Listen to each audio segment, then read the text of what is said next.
So I got to check out Ella McCay a little bit early, a brand new film coming from 20th Century Fox that is written and directed by James L. Brooks and stars people like Emma Mackey, Woody Harrelson, Spike Fern, Jamie Lee Curtis, Julie Kavner, Ayo Adebiri, Kumail Nanjiani, and so many more. And so when I first saw the trailer, I thought, man, the cast is stacked, and it seemed like it was going to be like a light, fun, just very sweet film with an earnest charm to it. And after having left the film, what I can genuinely say is that there is something there. There is something that you can see in the film.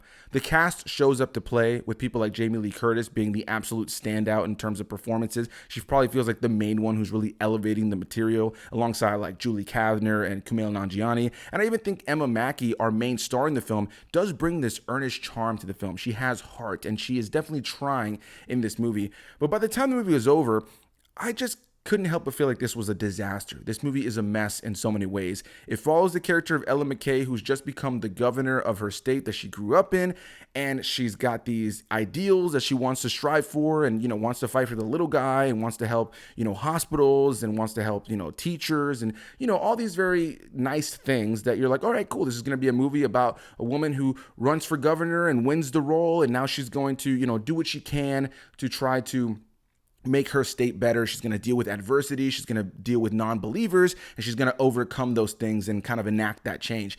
But unfortunately, that's really not what the film is about. It's just part of the movie that's kind of a mix of a bunch of other things happening. She's also got Woody Harrelson appearing as her father, who she's not seen in 13 years because they have an estranged relationship because he cheated on her mother and they haven't seen each other in so long now. So now they're trying to rekindle a relationship, but Woody Harrelson just pops up to kind of say that he's changed, only for the film to consistently show that he has not changed.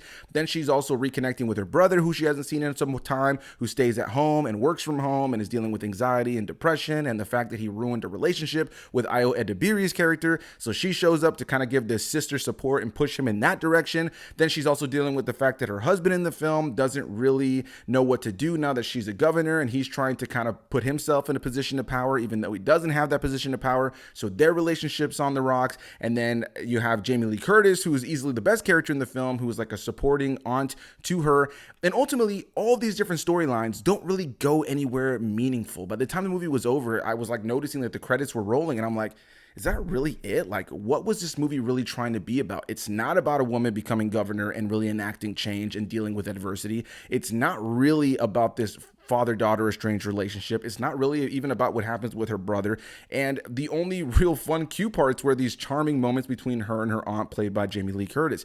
I was kind of baffled by this. I have a full review if you guys want to hear more of my thoughts on this over on YouTube. But yeah, are you watching this one?